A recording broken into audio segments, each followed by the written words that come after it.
The Tampa Bay Birth Network is an organization of families, professionals, and individuals who support pregnancy, birth, and parenting as normal and natural processes.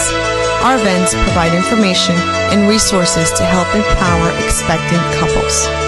The Tampa Bay Birth Network is a Florida non-for-profit organization and federal 501c3 made up of professionals and individuals who support the natural processes of pregnancy, birth, and parenting. This year's Natural Birth and Baby Expo was hosted by Corbett Preparatory School of IDS in Tampa, Florida. To find out more, please visit www.tampabaybirthnetwork.org.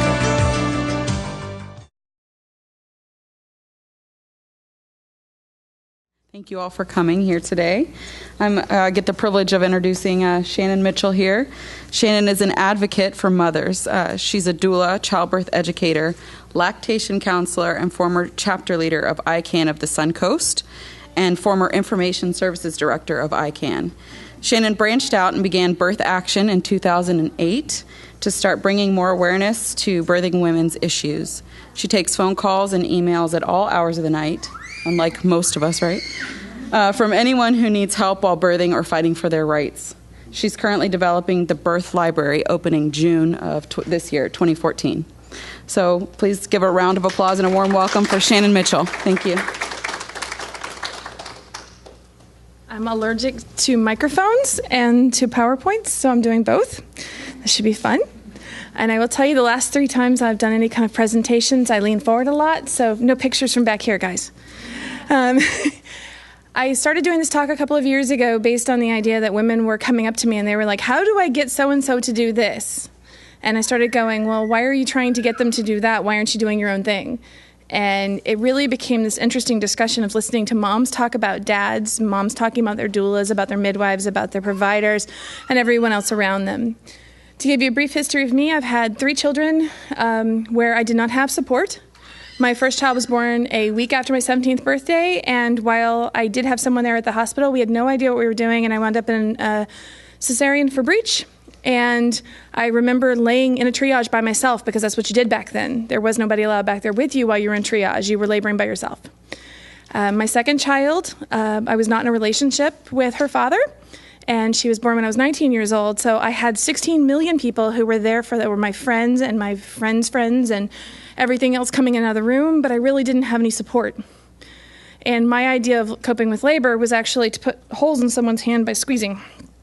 Then my third child came along, and her father and I really were having a difficult period, and he was not in town when I went into labor, and I wound up having her with my dad, my mom, my stepmother, and my sister-in-law, my brother, and my best friend, all in and out of the room with me trying to do this sort of, you come learn about birth thing, versus really making my birth about what I needed. And I really did make for a lot of very good births for those other people, and mine was kind of weird.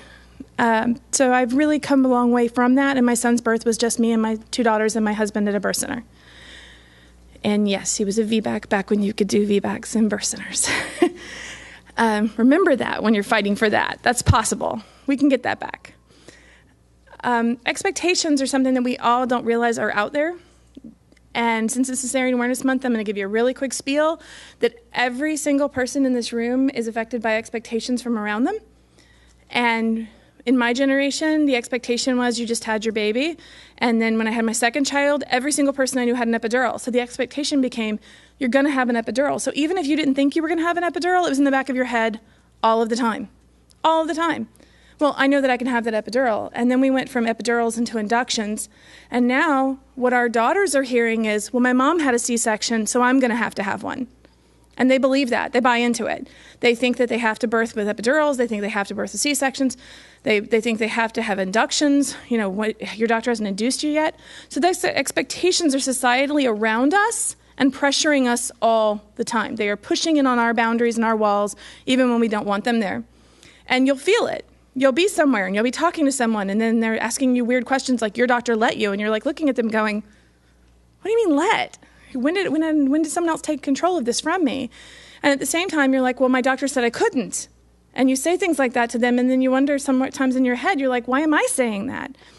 So since it's Cesarean Awareness Month, I feel like I'm obligated to tell everybody, remember that when you're talking to your daughters, that this may have happened to me, but it doesn't have to happen to you.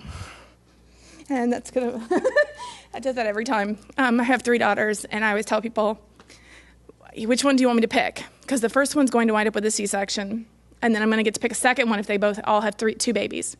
And then my son's going to bring home some girl I have never met and who has I have no idea what she's like for birth. And I'm going to be looking at her doing a mother-in-law thing at her going, but. And I'm really, really hoping that one of you home birthers has like girl of his dreams. So it's called dads, doulas, doctors, and midwives because we get expectations. And then I leave moms off because moms want to avoid that. And they don't want to come here and talk that says, this is about you. And it really is about you. It's about your expectations more than anything else. But it's also the whole dads and doulas thing winds up being where you're not sure what you expect out of them, but gosh, you're going to hold them to it. So getting what you want out of your birth comes from inside. And I'm not sure what I'm standing in front of, so we're going to move over just a little. All right, so the whole joy of this is that who's expecting something from you? Just give me a random answer, anybody. When you, your father, your mother, your family, period. Okay, anybody else? What about the lady down the street who thinks she has a right to expect stuff from you with your birth? Well, you're not going to do this. Well, you're 40 weeks. Well, you're 39 weeks. And, even people you meet in the grocery store, what do you mean you're having another cesarean? What do you mean you're having a VBAC? People expect stuff out of you. And who are you expecting things of? You expect everybody on the internet to know exactly where you're at right in this moment so that when they mention your 40 weeks, you don't have to yell at them and tell them, stop mentioning how pregnant I am. And then you expect every single one of them to go, have you had the baby yet? So you have somebody paying attention to you. We have dual expectations of everyone around us. And then we have the what expectations do you have? Some of you are expecting a second cesarean. Some of you are expecting a first baby. Some of you are expecting a VBAC. Some of you are expecting all these other things. And where did you go from there? How did you get here? It really is a good thing to explore because you need to understand what your expectations are so that you can then actually build a goal out of them and a way to get those goals rather than just making it unfulfilled expectations that can really harm you. And what is the scale down the bottom? From 1 to 10. Did it come up? Yeah. From 1 to 10, what is the scale? Thank you.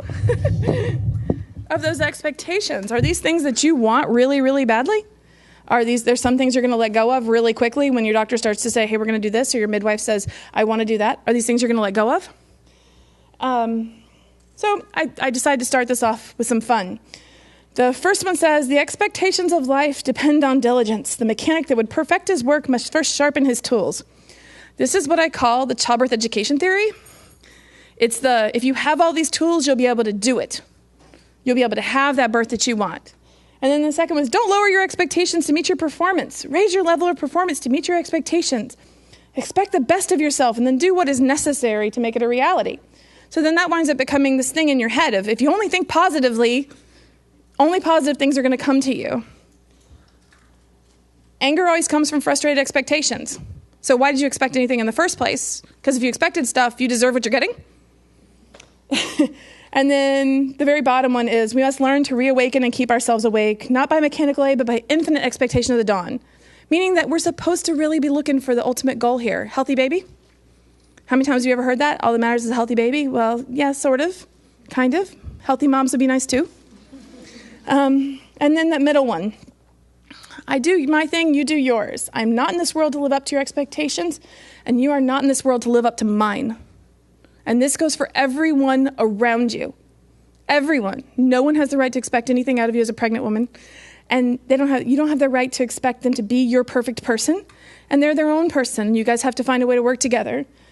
And it says, you are you and I am I. And if by chance we help each other, then it's beautiful. If not, it can't be helped. So you get all these conflicting things about expectations. You get the business world model, the childbirth education model, the doula model, the positivity model, all of these things where people are telling you differing stuff. And every one of you may have very different needs. I know that when I was pregnant, one of the most disturbing things to me was that I had expectations of my husband. And I would tell him, the first line, here, honey, read this. And he would go, sure, later. He had never had a baby before with me until we had our son. And when we had our son, he had no idea what he was doing. I sat him down in front of the television and made him watch the most graphic cesarean movie I could watch. And I said, this is what we're trying to avoid. I was like, I'm never doing that again. And he's like, I can see why. He was horrified. He had never even watched, he hates hospitals, he hates blood, he hates anything like that. He had never even watched a cesarean, never seen anything like that, doesn't watch the hospital shows, none of that. So he didn't get that kind of, he'd never done childbirth education where they discussed this. But it scared the crap out of him, and I was good with that. But I handed him book after book after book. Please read this. Please read this. I was trying to prepare him for being a support to me, but I never actually told him what I wanted. I never said that when I'm in labor, I need you to say these things and not these things. The second one is, believe this thing I've just decided is good. I've gone on the internet. All of my friends have told me I have to do this thing. I have to not vaccinate. I have to not circumcise. I have to have a VBAC. I have to do all of these things, and I'm going to decide to do this, and you are not allowed to say no because this is what I've decided is good. And all of those things are good, but it's really hard to change somebody's worldview. When you have, you marry somebody from middle-class Kansas who's a farmer's boy who has no idea what he's doing, or when you have, someone who's in your life who isn't really too interested in having babies, or you aren't with the father anymore, or the person controlling your birth is largely your mother-in-law who's decided she's going to be there whether you like it or not. These things come into play. They don't know what you know. They don't feel what you feel. They don't know your truth. They haven't gotten there yet. And sometimes we are very adamant about what our truths are. I can speak from experience that I'm very, very good at telling people what I believe. And sometimes people look at me and they're like, okay, but I'm going to do something different. Please don't hurt me. And it's like, no, seriously, that's your truth. That's your thing. The don't you trust me method of demanding support is really great. Don't you believe me? I did this yesterday on my husband and didn't even realize it until I was writing this, and I was like, ouch. The don't you trust me thing is, I've made this decision and I'm not even going to inform you about it. I'm just doing it. It's also known as the no vagina, no vote.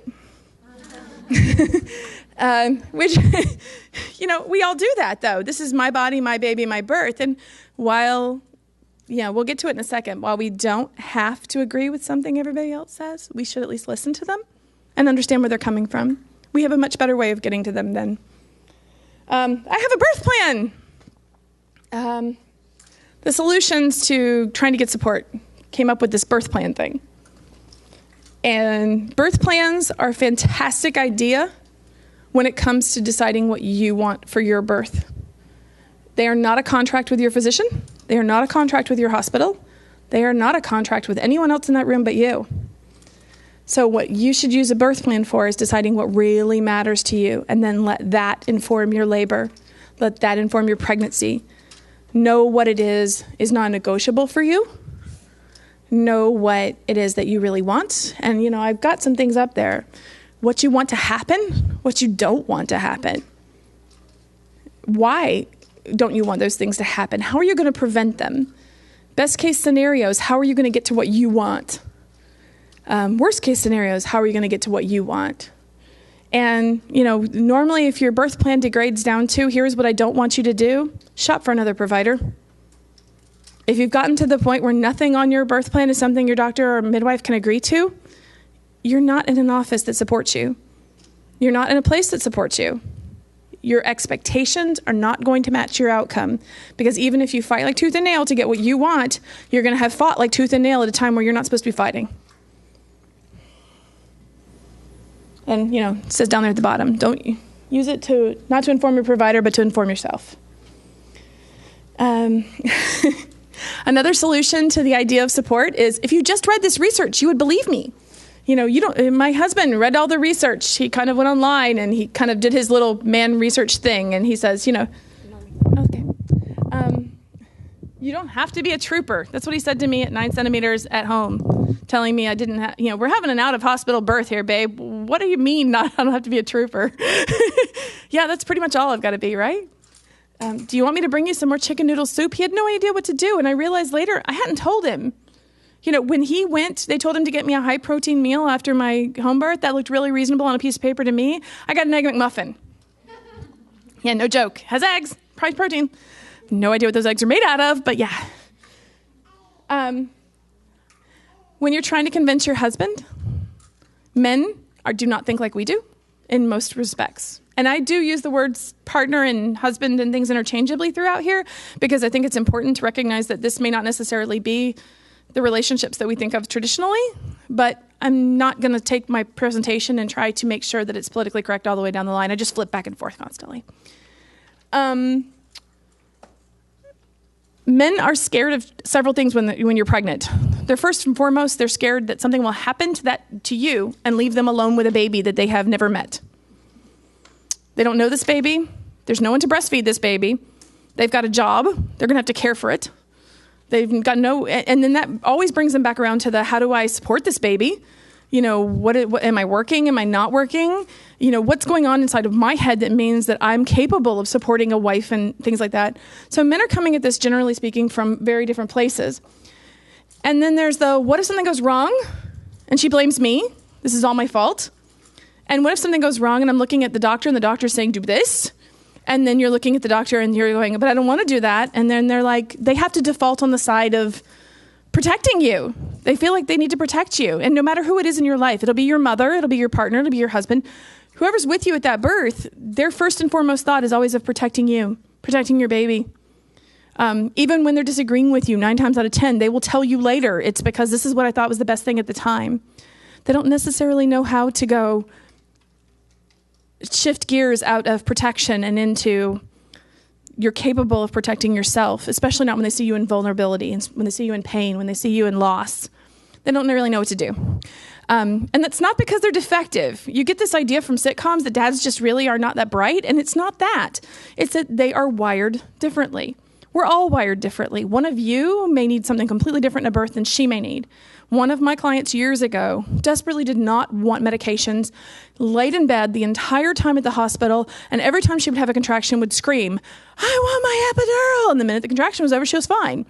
She never actually wanted an epidural, and she said that clearly. She's like, between contractions, she's like, I don't really want one. She goes, it's just my coping mechanism because I can picture the epidural. And, and it's just like, in the minute I start picturing it, I'm like, oh, this can be handled.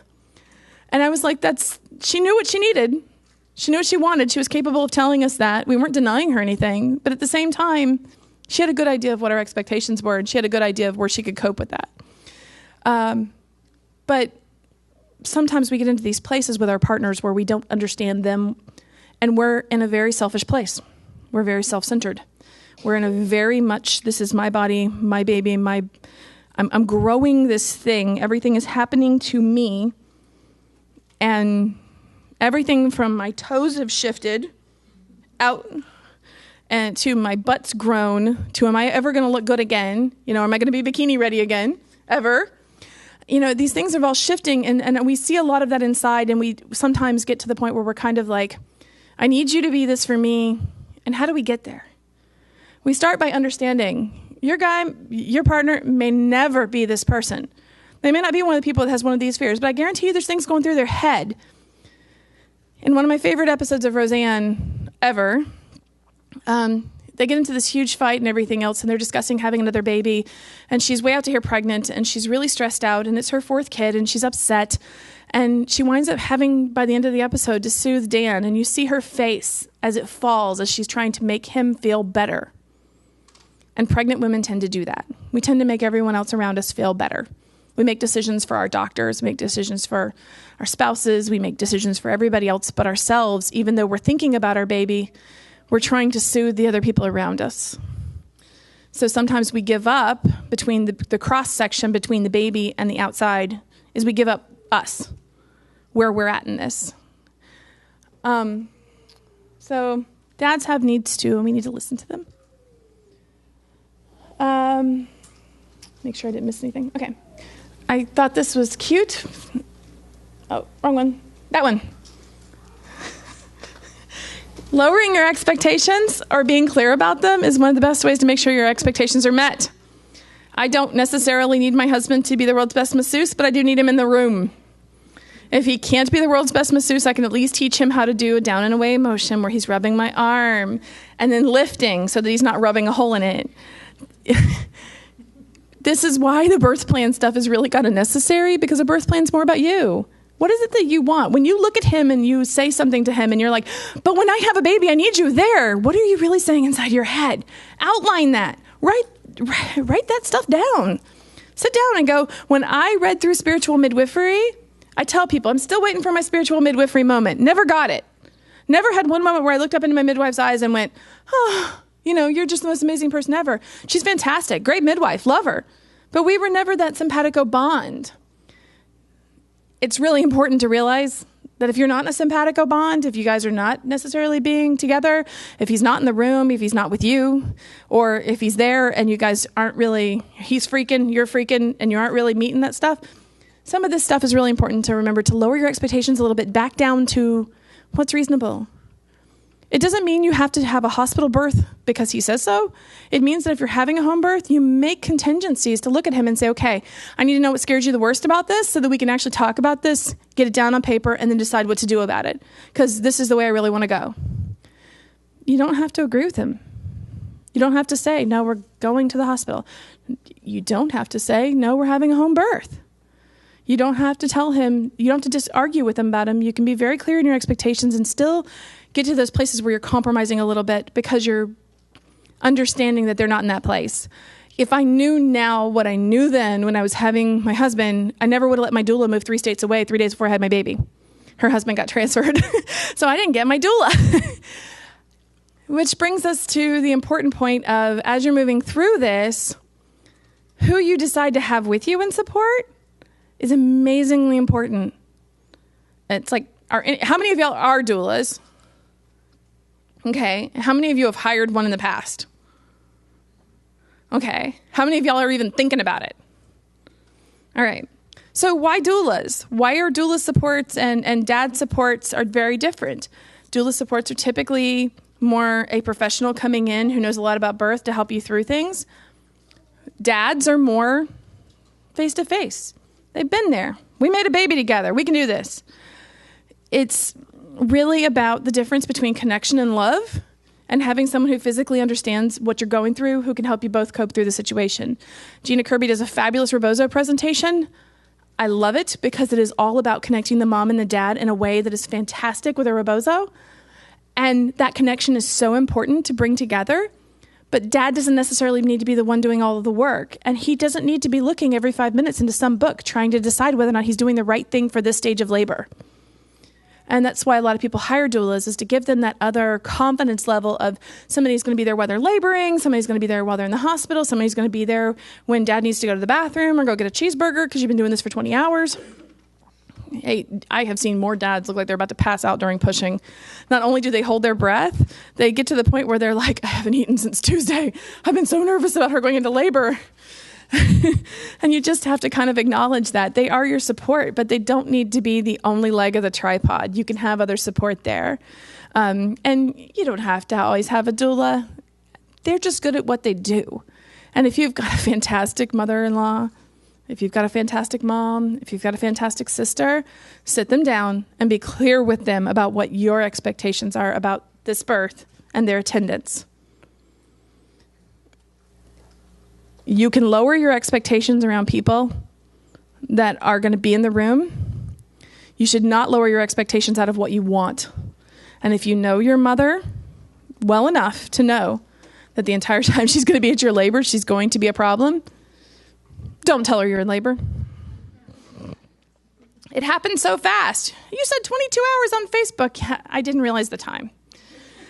Have code words with the other people around you. Lobster. Lobster? Yeah, I feel like a lobster. I'm really hungry. Oh, okay. I think she needs some time to rest. It's a code word. Anytime you say lobster, you know that kind of means like you're trapped. So let's get some other people out of the room. Have ways to get away from your support if you need to. Is I guess the best way I'm putting it. So you can choose any of these types of things to help support you. You can have doulas there that will really, really be there for you professionally. And then you can have dads. Birth is not the time to fix problems. Really, seriously, it is not the time to fix your relationship. Just because you're having a baby with this human being does not mean you have to like them in this moment. It also doesn't mean that they have to be everything you ever expected them to be in this moment either. You know, we've had a sucky relationship up until now, so you're going to prove yourself right at this moment? Yeah, and that doesn't happen very often. And you'll see those wonderful pictures on Facebook where every couple is happy and everybody loves one another. And I love Joe Valley's stuff, and I love all these other dad stuff that they're so involved. And then I know for a fact that 70% of all first-time mothers are having babies alone. They may be married. They may not be married. They may not be together. They may not be living with this guy. He may be showing up just for the labor. So what I tell moms is, what you will hear is moms talking about giving birth, and we tailor everything around the idea of dad supported, and dad may not be there to support. I went through 3 sets of childbirth classes by myself. I loved my childbirth instructors, but they really didn't know what to do with the one chick with a pillow. So if you find yourself in that position, if you know someone in that position, talk to them about hiring a doula. Talk to them about having clear expectations with their mother if their mother's the person supporting them. Talk to them about those things so that you really do have a clear idea in your head of how you're going to do this. Because the last thing you want to do is just start randomly asking strangers to your birth in the hopes that someone will be supportive. With my second birth, like I said, I had everybody at my job was there at my birth. And I had no idea what I was asking for in support. I just knew I didn't want to be alone. And the clarification after I had had my third child was really that I don't want anyone else in that room that's not a part of this vision. Really don't. So what does all of that randomosity of just thrown concepts come down to is this. There's a hierarchy of needs that you have. When you go to the hospital, genuinely, you probably know that most of your bottom ones are going to be met. You've got your physiological, you know, breathing, food, water, sex may be optional in the hospital, sleep, homeostasis, excretion. You can go to the bathroom in private. You know that you kind of have those basics met. A lot of moms move to home birth because those basics aren't met. They don't move to home birth because they're trying to avoid other things sometimes. Sometimes they move to home birth because of this, because they feel like they were in their hospital. So what are you expecting out of your hospital visit? What are you expecting out of your home birth? Are you going to get these things out of your home birth? You know, talk to your midwife, birth center. If you're having a birth center birth, are you going to get these things out of your birth center? Are you going to have the privacy to go to the bathroom when you want to? Is the bathroom have a door? I went to a birth center that did not have a door on the bathroom. And I was like, the mom kept going in there and she would kind of look around and you're like, there's no door. It was a suite. And she's like, I have never in my life pooped with another person in the room. And now I'm doing that whether I'm behind a wall or not. It was very weird for her. So the second one is your safety. And this is where a lot of women bail to home birth, in all honesty, is because they know that they don't want another cesarean. So they're going to try for a home birth VBAC. They've never decided to have a home birth, but this is going to make them go there. I had a home birth because I hate IVs and I have a nasty reaction underneath my skin that's inflammatory. And I decided that I couldn't stand pushing with my hands wrapped around things. And when I went to have my son, I was like, I'm not going back there to be strapped down and monitored. I'm not going back there to have IVs put in me that I do not need. And those were my biggest drives to a home birth. I was thinking all those crazy women in their bathtubs were really crazy women in their bathtubs. So then it goes beyond that. What does home birth provide a lot of times? This intimacy level. Women want that intimacy. They want this birth to be something between them and their family, between them and their midwife. They want to feel close and comfortable. That's a mammal thing. We're all mammals. Deep down inside, we nurse our young, we have our babies. We do these things, and our body wants that need. It wants to be able to fulfill that mammal thing. It wants to be able to get there. That's why we get heartbroken when we have bad births. That's why we get heartbroken when we can't breastfeed our babies. It's why we get heartbroken when it's 20 years later and we know we did the wrong things and we can't change it. It's because we're mammals. Deep down inside, we want to be mammals. We want to be close. We want to be in a closet. Haven't you seen 101 Dalmatians? She did not have her baby in a hospital. She had her baby in a closet. So self-esteem. These things come from doing these other things. And then up into creativity. We start doing things like birth art. And we start doing things like, doing placenta prints and stuff. When we've had a good birth, we go so far beyond all that other stuff that we then need to express that. And we need to run up to people and tell them, I had the most amazing birth. And we post pictures of ourselves that we would never post. Because it's like, look what I did. Did y'all see this morning somebody posted the little otter picture? The one that there's an otter and he's a mama otter and it's holding its baby and it says, I made this.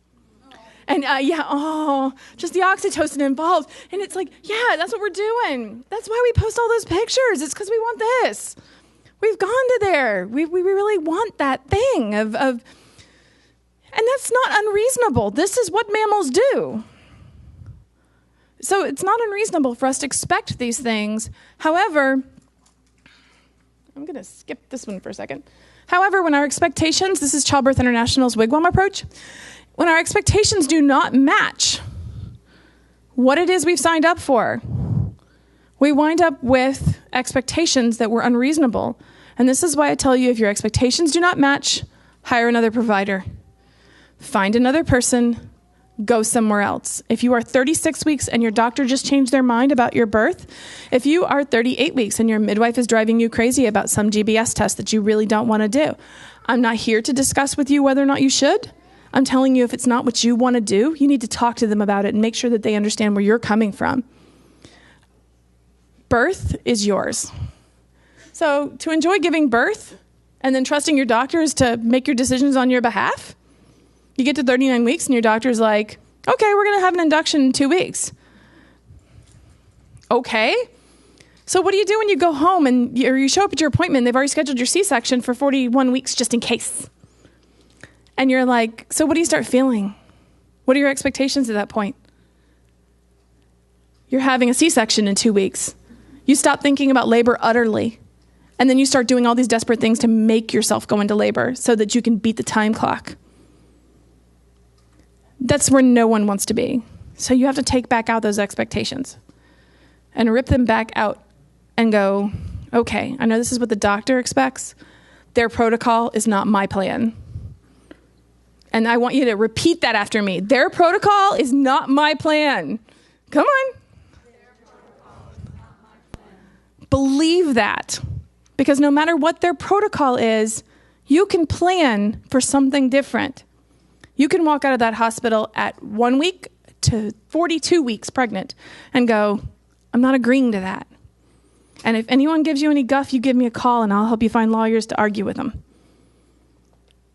We really need to understand that when we are signing up for obstetrical care, when we are signing up for midwifery care, we are signing up for birth center care, we are signing up for care. Care. We are not signing up to be given stuff to do. So since this is about expectations and not about that other stuff, about how to fight it, what is your expectation on this thing? And you'll notice at the top it says women's incentives and goals. So your goals are these things, and then your attitudes and motivations are over here. Well, if your attitude is, ask my doctor, what? My doctor told me today I was gestationally diabetic. The first question I ask is not, oh, well, you can do this and you can do that. First question, what were your levels? No woman ever answers with, well, I was a this. And I'm always like, call your doctor's office back, ask them for your levels. Your expectation was to trust them. And I'm here to tell you, your expectation should be to be informed. You deserve the information. It's your test. Most invasive test you will ever take in your life is a urine test that you walk in there, because that can change your entire pregnancy in seconds flat. You pee on a stick, they dip it, they walk out. You have no idea what in the world that test just told them, and you trust it. So when you get to these expectations of providers, make sure that your expectations are matching what you're actually getting. Ask them, okay, can you tell me what my levels are? So that your provider actually fesses up and tells you. They're not used to people asking. They may look at you funny, but it's your pee. You deserve to know what's in it. So really go from there. Think about your expectations and how to get there, and think about what you're really wanting out of this birth. Go back to that birth plan, write everything down, pros and cons, talk to your partner and say, this is what I'm really feeling. What are you really feeling? Have some honest moments. And then say, I don't think that between what you're doing and what I'm doing and what this doctor's doing, that we're getting what we need here. the biggest way to change expectations in a partner, in my opinion, is to take them to an appointment. Don't talk to them before the appointment about what they're going to hear or anything else. And then when you get in the car afterwards, don't say a word. You will hear them start ranting. Well, did you hear him do this? And did you say him do that? And if you're ranting, their immediate response is, I'm not saying a word because she's mad. And I'm not going to transfer that onto me. So hush and let them talk, and you will hear all of the concerns that they have come pouring out of them, and all of the things that they're hearing about that doctor say come pouring out of them. So you're gonna hear immediately what they really heard out of that doctor. It really gives you a good idea when you've got somebody who comes out and goes, wow, that doctor really cares about you, and you're going, I'm gonna wreck this car now. So I really find that going to those appointments where they get in and get out, you sat there for an hour and a half in the lobby, and then you pee, and then you get on the weights thing, and then they look at you, and then you leave, and they're like, I thought there was more to it than that. No, there's really not. It changes their ideas. So I was trying to set up the idea of this is all of what you're going through in pregnancy with defining expectations. And then here's what the problem is. Your level of happiness is often based on what your perceptions of reality are versus your expectations of reality. When Brooke Shields went in to have her baby, she was induced. She wound up with a traumatic induction that failed. She wound up with a C-section. She wound up on national TV talking about postpartum depression on lots of meds, and then wound up scheduling a C-section for her second baby. No one ever talked to her about having PTSD. But the reason why she had PTSD was because her expectations were for a healthy baby and a healthy situation, and her perception of reality was that this was a nightmare. Was it a nightmare because she had an induction or a cesarean? Maybe, maybe not. But the reality of it was that she expected something very different, and she didn't do anything to change that. When she actually went in to do her medical care, she didn't talk to them about her induction. She didn't dispute it. She didn't say, no, I don't want that. And when you don't go in and actually be very clear about those things with your provider, no, I don't intend on doing an induction at 39 weeks. No, I don't want to take black and blue cohosh until I pop. There's every level of provider does this.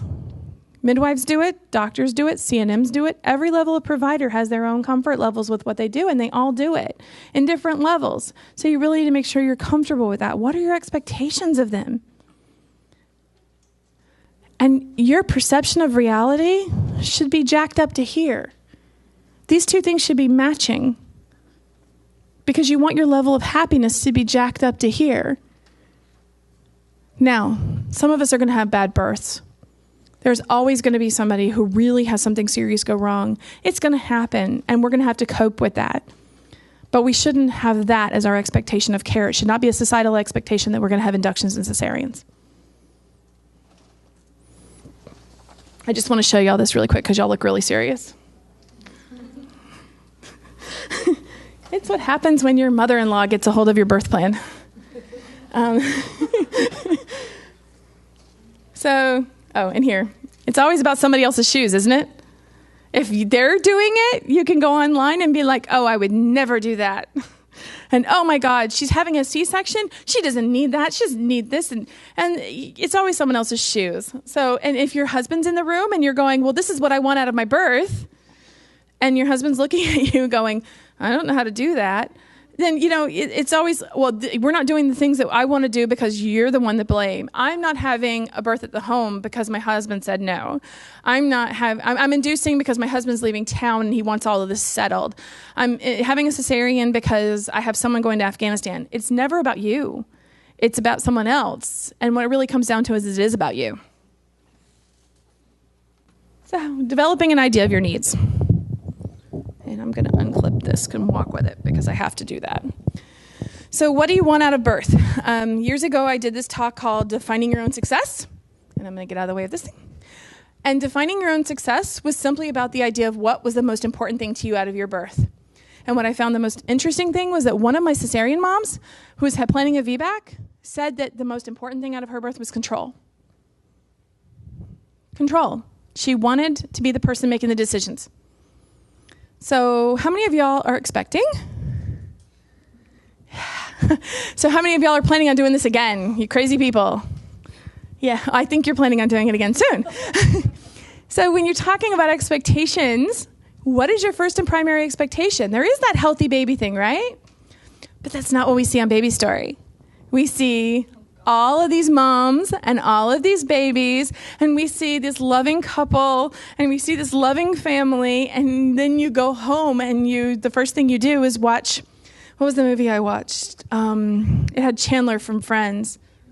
And I remember the song, but I can't remember the name of the movie. Wiseman's Fools Rush In. Yes, Fools Rush In. It's like I watched that movie so many times when I was pregnant. I was a single mother watching Fools Rush In. What was I doing to myself? And I have to tell you, that's what we do. We read these books. We memorize spiritual midwifery. We go on the childbirth ed things, and we either pick out every disease in there and go, "This is what I'm getting," or we ignore the cesarean chapter because we don't know, or we do these other things to just sort of trick our minds into, that's the picture that I want. And then we don't draw a goal line between us and them. So if you were a businessman and you were starting a business and you had 9 months to get it off the ground and you walked in the door and said, "I've read this book by Malcolm Gladwell and I love it, and that's what I'm going to do," you have not really set a goal. You have said, "I have a resource and I know what I'm going to do in the next 9 months." So when you read all of those books, look at them to an eye of what you're expecting. When you read the part about epidurals, what are you expecting? How many of y'all have had an epidural? I've had one. Weirdest experience of my life. I had a spinal and couldn't feel anything and for hours. And then I kept hitting the little morphine button, and they were like looking at me going, "That only goes off every 8 minutes. I don't care. At this point, we're going to hit it till we hit the 8 minutes. That was my first birth, and I remember that very much for pain control after my cesarean, that it was still there. When we were expecting an epidural, were we expecting all the things that went with it? Were we expecting the low blood pressure, possible cesarean, slower? When you're looking at your birth in the future, look at that. If I use pain medications, this is what I want. This is what I want to happen. And if these things happen, this is what I want to happen. Because you don't know you can turn off that epidural until you know you can turn off that epidural. And until you've known that, to where you can actually look at a provider rather than immediately going to something else, your contractions slow down. Okay, well, I'm going to take a nap. You don't know those options are out there for you until you start actually looking at it and going, these are my options. If you're planning another cesarean for some reason, then what are your options with cesareans? What are your options with how you're going to have one? What are your options with providers? My best friend in the world, who I love dearly, is about to have her 4th C-section. I was there for number 2. And with number 3, she just opted into one. And now every time she mentions the baby, it's kind of like, and it's like, no, we're good with this. So I was on ICANN Tampa last week trying to find her an OB. Because even though she's having a C-section, she wants a good surgeon. She wants those other things. Her expectations are that she wants to do the research to get the right people. Insurance plans are not good indicators of what the right people are. And when I give this talk in other states, I don't get to say what I say to you people, which is your insurance plan in Florida is required to cover whoever you go to in almost all cases. We have a statute in Florida that protects us, that allows us to pick our own obstetrical care providers and our own midwives and our own birth centers. So we should be doing those things to make sure that we're shopping it out and looking at it and going, my expectation is not matching my desire, and when my expectation does not match my desire, I'm going to change where I'm at to get that. So back to the idea of wigwam, this also applies to spouses, supports, doulas. If your doula says, well, we're just going to see whatever comes, I'll be here for you no matter what you need, and then you're trying to ask her questions and she doesn't really have a good answer, a lot of us settle for doulas who have been doing this for a very short amount of time based on the cost. And I understand that reasoning, but make sure that she at least has an understanding of this, of the basics of when you say, if I did have an induction, what would we do? And if she just looks at you and tells you, well, we're not going to be having an induction, you're going to have that talk with her. If you don't want to have an induction, or if she's trying to force you into not having an induction, you're still not matching your needs, even if she's looking out for the best for you. For cesareans, same thing. Does she really know what causes cesareans? Does she really know how to protect you from that?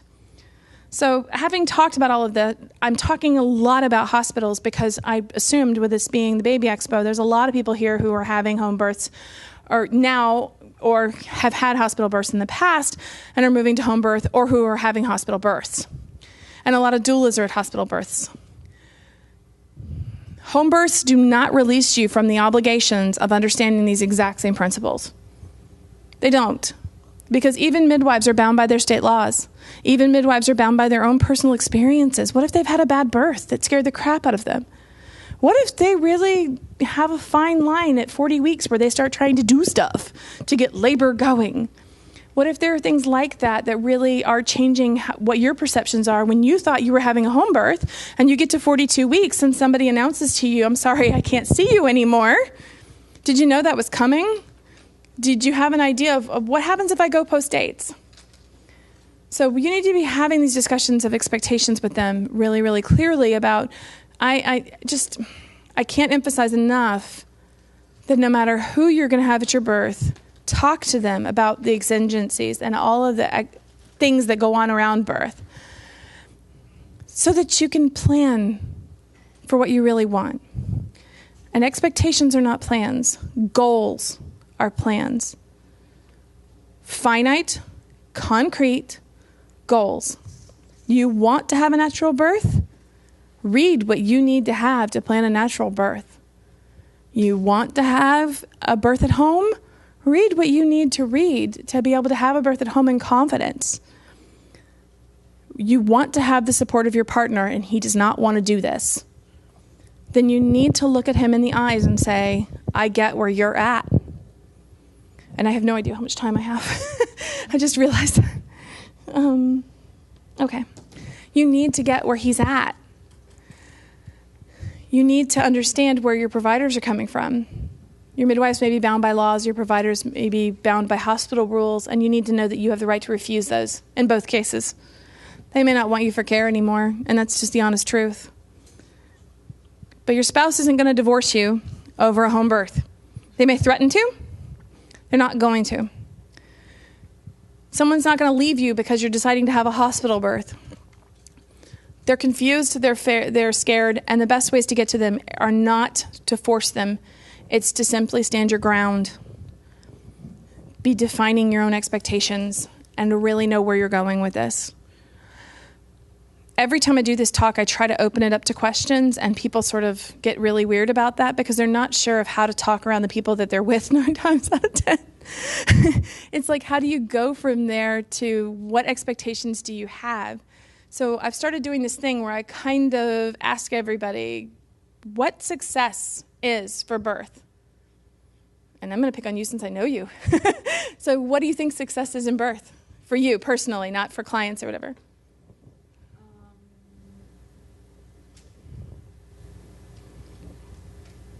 I mean, obviously healthy baby, but also a healthy mom, like you mentioned before. Like if you end up with a healthy baby, but then you have a mom that's going to go through postpartum depression and had a traumatic birth experience, then just because the baby's healthy, that matters, but it's not everything that matters. Okay.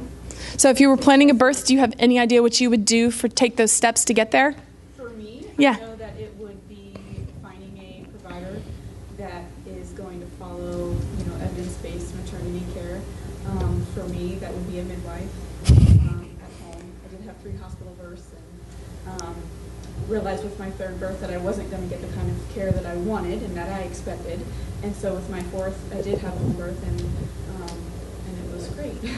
So for me, it was finding a provider that was on board with how I wanted to birth and what I wanted to do. See, good answer. Like I said, I know her, so I put her on the spot. Wanda, go ahead.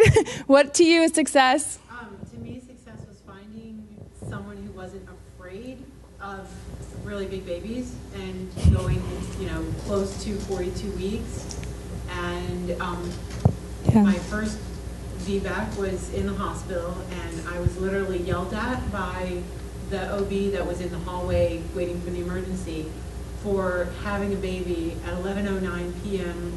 At 41 weeks and 6 days who weighed 11 pounds.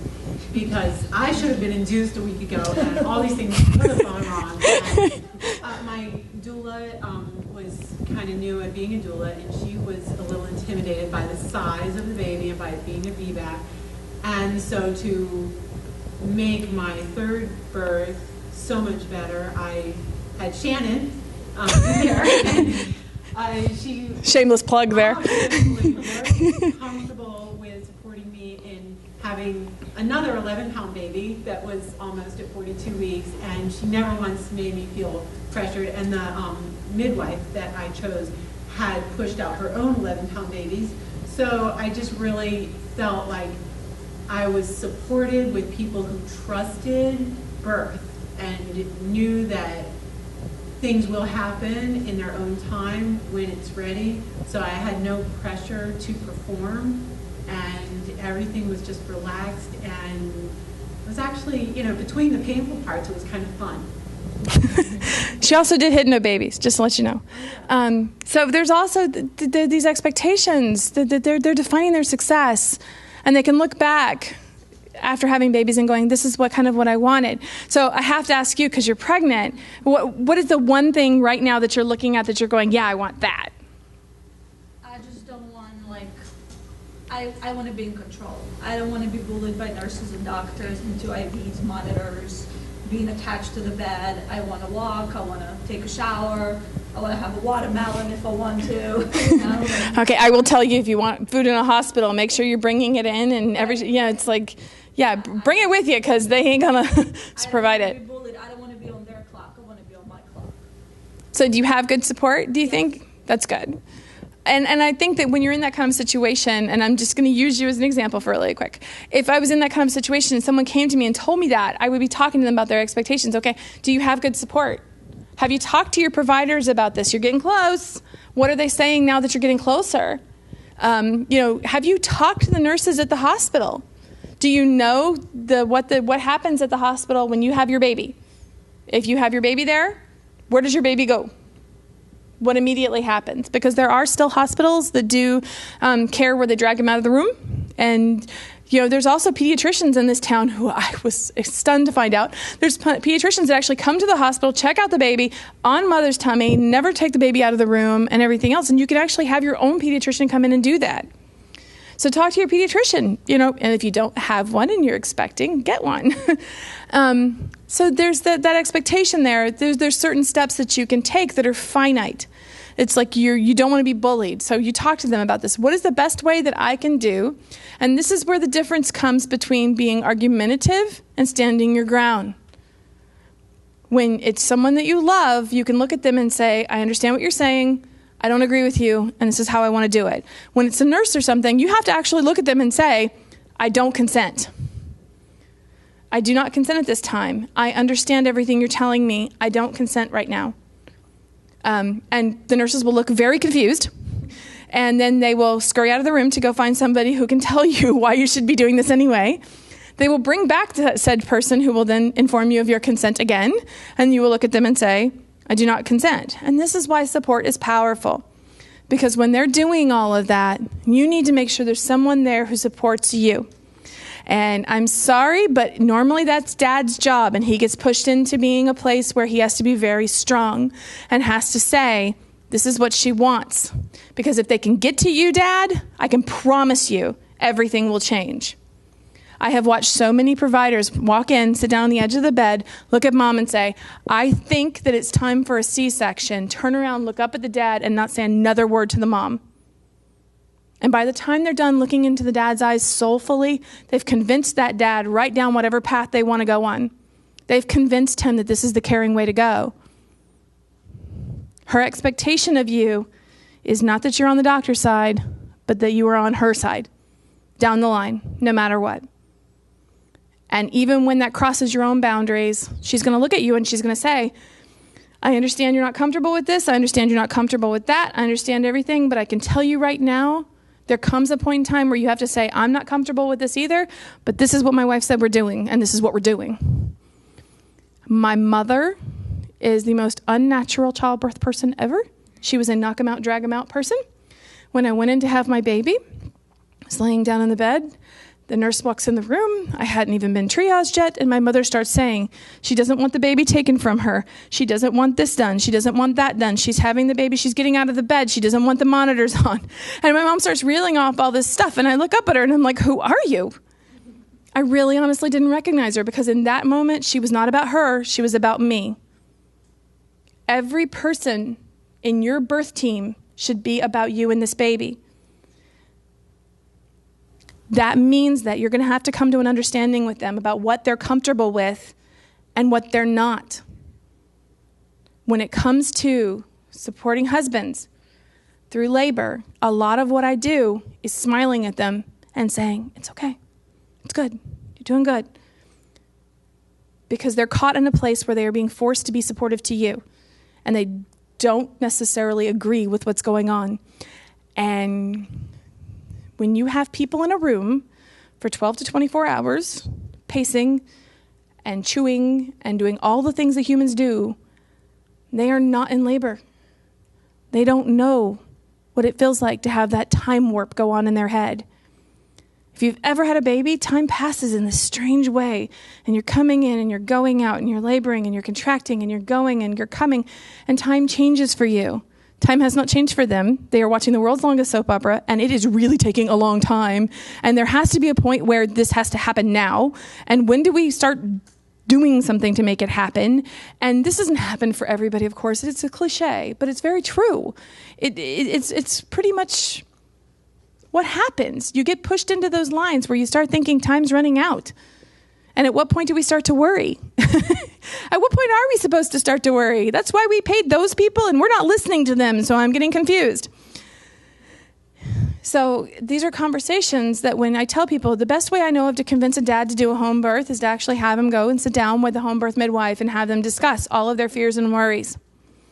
Have them go sit down with a doula and have them talk to the doula, if you're planning on having one. Have them do all of their own research. I don't care how you find out about home birth, but I would appreciate it if you would read a couple of articles on it. The best way I know to make sure my husband never does anything is to ask him to do it. So if I send him 15 links and tell him to read all of these links, he's not going to do it. If you have a different kind of husband than that, I'm so happy for you. It can be very challenging, especially in rough relationships. And my husband and I have been together for 17 years. We know each other's flaws very well. And one of the things I have learned over time is not to walk in and tell him that my resources are his resources. They are his resources. And I have to tell him, okay, you can read anything that's not by Dr. Amy. But over time, when people ask him about birth and breastfeeding, my husband now tells guys, oh my God, you have to let her breastfeed the baby, because seriously, I got to sleep for the first year. That's his breastfeeding spiel. And it works perfectly. Guys are like, I get to sleep? Yeah, and then they start waking up for breakfast and you're screwed. So, seriously. So when you're trying to get people on board with you, it works really well to make sure that they get their resources from the places they trust. Runner's World magazine did an expose on breastfeeding and running a few years ago. It was one of my best friends. There's all these places where you can find out resources about birth, and you just need to make sure that when they come to you, listen to them. When you say, okay, you read a couple of articles, or where they come to you and they say, well, this article said this. Well, yeah, I do understand that's what some people say, but this is what I've read that says this, and I trust it, and this is the research that I've made, and I trust it, and this is the refutation or whatever else, but without getting defensive. If you want them to be in a learning process, don't treat them like their learning is wrong. Providers are a little different. When you go to your provider and they come back to you and tell you can't do X, Y, Z because this research said is wrong, ask them for their research. Stop being the woman on the internet who sends out for 50 links about epidurals and their safety so that you can send them to your obstetrician. Look at your obstetrician in the eyes, or your CNM or your midwife. Look them straight in the eyes and say, what research is there that backs that up? I want to read it for myself. I don't care if you ever read it or not, but when a doctor tells you you have a 25% chance of uterine rupture, you gotta wonder where he's getting that from. And it's not a pretty place, because he pulled it out of somewhere. I really feel like we spend so much time trying to defend. We don't proactively look at the other person and say, I get it. You don't want to do a VBAC. I'll find someone else. I get it. You don't mind doing VBACs, but you're not on board with VBAC. Got it.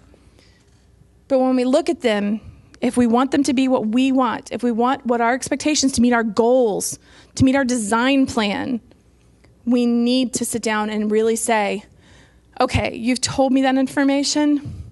I need to know where you got it from. This is our birth. They don't own it. They don't have any right to it other than you hiring them as a provider. And if your provider can't be honest with you about where they get their research, then you need to decide whether or not you trust them. And there are people that come to me and go, oh, I loved my obstetrician. He was fabulous. But, my babies just couldn't be born. So you want a VBAC, so you're going back to the same doctor you just had 2 C-sections with, and you really think you're going to get a different outcome. You want to have a home birth. You've tried the same midwife twice, had 2 transfers, and you're doing this again with that same midwife. Now, don't get me wrong. There are situations that come up that you're like, oh, holy cow, this again? Or something different happening? There are situations like that. I don't speak across the board and expect you guys to believe everything I say either. But there are situations where you guys can really control that and look at them and say, well, you know what? Maybe I need a shift in tenor. I had someone who had me come to their birth. I was their doula. They wound up with another cesarean. And when they went to have their next birth, they got a completely different birth team, handled birth completely differently, and did a completely different, everything from the midwife to where they labored to everything, because she needed to rewire her expectations, because she knew that the minute she got into labor, she would hit the same spot. And when you get to that same spot and things go wrong, your brain has an expectation. Your brain memorizes everything that you do. So this is the last thing that I will cover. This is how you can find me. It says crash website because my website crashed a year ago, and I've been trying to rebuild it ever since, and it drives me crazy because I periodically find half articles that I'm not even sure why are half articles. So it took me out, but this is how you can get a hold of me. That phone number is night or day. That's my baby line. Any mother who ever has a problem can contact me. And then I'm going to cover the one last thing about expectations. Every single one of you came into this room today not knowing what I was going to talk about, and wondering and moving on and all of this stuff. And some of you will feel like it met your expectations. Some of you will be like, this didn't really do it for me. Some of you will feel like, wow, that really spoke to me. That's how life is. When you go into this birth, when you take another woman into a birth, when you are there with somebody supporting your birth, your best friend is having a baby and you're trying to support her online. Walk with her through this journey. When she says, I'm going to have a natural birth, don't ask her, hey, well, what are your expectations of that? Say, well, I just went to a talk on expectations and I'm really wondering, how are you going to get there? What are you doing to take those steps? She may not have thought about it. Because I get a lot of women who are like, I need to read about VBAC labor so that I know how a VBAC labor happens. And I have to tell them, like any other vaginal birth happens. Plan for a vaginal birth, and you get vaginal birth. Plan for a VBAC, and in your mind, you have an expectation of being a birth after cesarean. And the cesarean does not leave your head the whole time you're laboring. I never had that expectation. A VBAC to me was nothing more than something I'd already done. What we carry in our heads, what we carry in our hearts is what we give to other people. And every single one of you is going to run into another pregnant woman today. Every single one of you is going to run into a pregnant woman sometime in the mall next week. Be careful what you give to her, and be careful with what you say to her, and try to meet her in a place where her expectations are being met, but in a way that is kind to them without putting more on them. And that's all I got to say. Any questions? See, this is the scary part.